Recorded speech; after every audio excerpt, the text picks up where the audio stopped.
سلام እግዚአብሔር ምስ ኩልሃትኩም ይኹን ሎሚ ብዛዕባ ቅዱስ ቫላንታይን እንታይ ንፈልጥ ብዝብል ርእሲ የመጽ ምክንያቱ ሎም መዓልቲ ቫላንታይን መዓልቲ ፍቁራት ብዝብል ስለዝፍለጥ ሎሚ ህያብ ምልዋጥ ዘማእከሎ ዕምባባ ምልዋጥ ዘማእከሎ ሮማንስ ብብዝሒ ዝረኣየሉ ብዛዕባ ምብላዕን ምስታይን እዩ ዝበዓል ተኾነ ግን ኣብዚ ዘመን እዚ ቃል ኪዳን ኣብ ሓደጋ ወዲቁሉ ዘሎ ዘመን ቃል ኪዳን ዝፍርሓሉ ዘመን ብላዕሊ ብሮማንስ ክትነብር ጥራሕ ምድላይ መስዋዕትነት ምእንቲ ቃል ኪዳን ኣዝዩ ዘንቆልቆለሉ ዘመን እዩ ኣባና እውን ብዙሕ ሓደጋ ዝረኣየሉ ብፍላይ ቃል ኪዳን ፍትሕ ዝበዝሓሉ ዘመን እዩ እዚ በዓል እዚ ግን ብደም ዝጀመረ እዩ ብመስዋዕትነት ዝጀመረ እዩ እዚ በሓደ ቅዱስ ዝጀመረ እምበር ብበዓል ብፈንጠዝያ ዝጀመረ ፈጺሙ ይኮነን ኣብ ሳልሳይ ክፍለ ዘመን ኣብ ትሕቲ ከቢድ መግዛእትን ግፍዕን ኣብ ናይ ሮማ ግዝኣት ንጉስ ክላውዲዮስ ካልኣይ ንወተሃደራት ፍሉይ ኣተሓሕዛ ገይሩሉ ዝነበረ ግዜ እዩ እቲ ንጉስ ዘይተመርዓው ካብቶም መርዓት ብፍሉይ ጅግንነት ይዋግኡ ዝብል ኣተሓሳስባ ዝነበረ እዩ ስለ ዝኾነ ከዓ ወተሃደራት ክምርዓው ኣይፈቅድን ነይሩ ከፍቅሩሲ ክዋሰቡ ኣይፈቅደሎምን ነይሩ ፍቅሪ ሕጋዊ ነበረን ማለት እዩ ንወተሃደራት ክልኩል ነይሩ ፍቅሪ ኣብ ትሕቲ ሃገራዊ ቁፅፅር ዝነበረሉ ግዜ እዩ ሓደ ኣባ ቫላንታይን ዝተባሃለ ካህን ግን ነዚ ኩነት እዚ ፈፂሙ ይተቐበሎን ስለ ዝኾነ ከዓ ብሕቡእ ኣብ ገዛውቶም እናኸደ የመርዕዎም ነበረ ዕልልታ ይብሉ ዳስ ይብሉ ፈንጠዝያ ይብሉ ምድባል ይብሉ ምድጋስ ይብሉ ግላው ማሕራ ቃል ኪዳን ምስ እግዚአብሔር አምላኽ ይለዋወጡ ነይሮም ንሱ ፍቅሪ ድኻምነት ኣይኮነን ኢሉ ይኣምን ነይሩ ቃል ኪዳን ቅዱስ ኢሉ ይኣምን ነይሩ ካብ ቃል እግዚአብሔር ብምብጋስ ንሕና እውን ነዚና ንኣምን ነቲ እግዚአብሔር ማሕተም ዝገበረሉ ቃል ኪዳን ዝኾነ ምድራዊ ንጉስ ሓላፍነት የብሉን ዝብል ነይርዎ ሕጊ እግዚአብሔር አምላኽ ካብ ሰብኣዊ ሕጊ ዝለዓለ እዩ ብምባል ተዓጢቑ ምእንቲ ቃል ኪዳን ዝሰርሕ ዝነበረ እዩ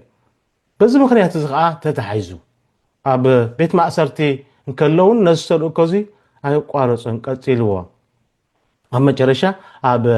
14 የካቲት 270 ዓመተ ምህረት ርእሱ ቀንፂሎሞ መስዋዕትነት ምእንቲ ቃል ኪዳን ከፊሉ ከምቲ ብሂል ዝብሎ ከዓ ብ496 ዓመተ ምህረት ርእሰ ሊቃነ ጳጳሳት ገላስዩስ ቀዳማይ ነዛ ዕለት እዚኣ መዓልቲ ቅዱስ ቫላንታይን ኢሎም ወሲኖማ ይበሃል በዚ ከዓ የካቲት 14 ብዛዕባ ህርፋን ኣይኮነን ብዛዕባ ፈንጠዝያ ኣይኮነን ቅዱስ ቫላንታይን ንህርፋን ንስጋዊ ስምዒት ኢሉ ኣይሞተን ንእሙን ፍቅሪ ንእሙን ኪዳን ንመብፅዓ ቃል ኪዳን ንምሕላው እዩ መስዋዕቱ ኮይኑ ብዛዕባ መስዋዕትነት ምኽፋል እዩ እዚ መዓልቲ እዚ ብዛዕባ ቃል ኪዳን ብዛዕባ ኣባ ቫላንታይን ንቃል ኪዳን ክከላኸል ዝሞተሉ ዝኸፈለሉ ዋጋ እነስተንትነሉ እዩ ብኡ መሰረት ከዓ ኩነታትና እነስተንትነሉ እዩ ቫላንታይን ጠበቃ ታራ ፍቅራዊ ሮማንቲክስ ናይ ምቅብጣር ፈፂሙ ይኮነን እሱ ጠበቃ ሓያልን ሓላፍነታውን ፍቅሪ መስዋዕቲ ዝኽፈልን ንኩሉ ድሕሪት ገዲፉ ንእምነት ዋጋ ናይ ዝኸፍሉ ጠበቃ እዩ መዓልቲ ቫላንታይን መሰረቱ ክብሪ ወዲ ሰብ ክኽበር ፍጹም ፍቅሪ እምነትን ቅድስናን መስዋዕትነትን እግዚአብሔር ዘማእከሎ ክኸውን ንምትብባዕ እዩ ዝበዓል ከምቲ ናይ ልደትን ካልእ ዕድጋዊ ሓሻሺ ባህሊ ዝተጨውዩ ኮይኑ ከይተዕርፍ ቤተክርስትያን ከዓ ተተሓሳስብ ምክንያቱ እዞም ናይ ክርስትና በዓላት ልደት ኢልና እቶም ዓበይቲ በዓላት ኣብቲ ናይ ደገ ናይ ኮንሱመር ካልቸር ናይ ሓሻሺ ባህሊ ኮይኑ ተሪፉ ዘሎ ናቱ ካልኩ ኮይኖም ከይተርፉ ቤተክርስትያን ደጋጊማ ተዘኻኽሮ እዩ ቤተክርስትያን ደጋጊማ ንኩልና እውን ተዘኻኽሮ ምስክርነት ቅዱስ ቫላንታይን እንታይ እዩ ዘዘኻኽረና ዝብል ፍቕሪ ስምዒት ጥራሕ ኣይኮነን እሙን ምዃንን መስዋዕትነት ምኽፋልን እዩ ገዛእ ርእስኻ ንመጻምድኻ መሃብ እዩ ፍቕሪ ሂብካ ኢኻ ትቕበል ባዶ ምስ ኮንካ ፍቕሪ ኣምላኽን ጸጋ ኣምላኽን ነቲ ብጻይካን ንመጻምድኻን ተቐቢልካ ሙሉእ ኮንካ ብመስዋዕትነት እናኸፈልካ ክትነብር ትኽእል ማለት እዩ በዚ ነኻ መዓልቲ ቫላንታይን ነብዕሎ በዚ ከዓ ቅዱስ ቫላንታይን ጠበቓ ፍቑራት ዝኸውን ምኽንያቱ ምንም ዘይተኸፍለሉ ፍቕሪ ፈጺሙ ይኮነን እቲ ንወላ ሓደ ዘየድሕን ፍቕሪ ይኮነን እቲ ንወላ ሓደ እኳ ተቐቢሉ ክሳብ መጨረሻ ሒዝዎ ዘይጓዓዝ ፍቕሪ ይኮነን እቲ ሓቀኛ ፍቕሪ ህያብ እዩ ሓቀኛ ፍቕሪ መስዋዕቲ ይኸፍል ሓቀኛ ፍቕሪ ይጽበ ሓቀኛ ፍቕሪ እሙን እዩ እዚ እዩ እቲ ቅዱስ ቫላንታይን ዝሞተሉ ፍቕሪ ሓቀኛ ፍቕሪ ካብቲ እግዚኣብሔር ንዓና ዘፍቀረና እዩ ዝብገስ ጎይታና መድሓኒና ኢየሱስ ክርስቶስ ክሳብ ክንድዚ ኣፍቀርኩኹም ይብለና ካብ ልቢ ካብቲ ጎድኒ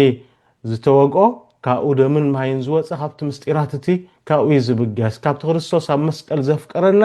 ብኡ ይምእከል ማለት እዩ ቃል ኪዳን ቅዱስ እዩ ንመለኮታዊ ፍቕሪ ስለ ዘንጸባረቐ ክርስቲያን ከዓ ከምቲ ቅዱስ ቫላንታይን ዋጋ ዝኸፈለሉ መስዋዕትነት ክንከፍል ዘተሓሳስበና እዩ ስለዚ እምበር መዓልቲ ቫላንታይን ኣብ ሕመረት ዝፅዋዓና ፍቕሪ ዋጋ ዝኸፈለሉ ምዃኑ እዩ ፍቕሪ እግዚኣብሔር ኣምላኽ ህያው ምዃኑን ብኣና ዝንበር ብጸጋ ዝንበር ብእምነት ዝንበር ብመስዋዕትነት ከዓ ቅድሚት ሒዝናዮ ንጓዓዝ ምዃኑ እዩ ዘለኣለማዊ ምዃኑ ህይወትካ መሃብን ኣብ ሓቅነት ብምትእማን ዝተመስረተ ምዃኑ እዩ ዘዘኻኽረና ሕጂ ነዚ እንተተረዲእና ሓቀኛ ትርጉሙ እንተተረዲእና ርሑስ መዓልቲ ቫላንታይን ክንበሃሃል ንኽእል ማለት እዩ ኣብኡ ከሎ ግን ብስምዒታዊ ኣገባብ ክኸውን ከሎ ኣብ ንኹልና ነቲ ቃል ኪዳን ንምሕላውን ነቲ መጀመርያ ዕላምኡን ካብኡ ዝወፅእ ይኸውን ስለዚ ንኹልኻትኩም ኣብ ፍቕሪ ኣምላኽ ዝዓቢ ንጎይታ መድሓኒና ኢየሱስ ክርስቶስ ዝኽብር ብመስዋዕትነት እነብዕለሉ ክኸውን ጎይታ መድሓኒና ኢየሱስ ክርስቶስ ይሓግዘና ኣሜን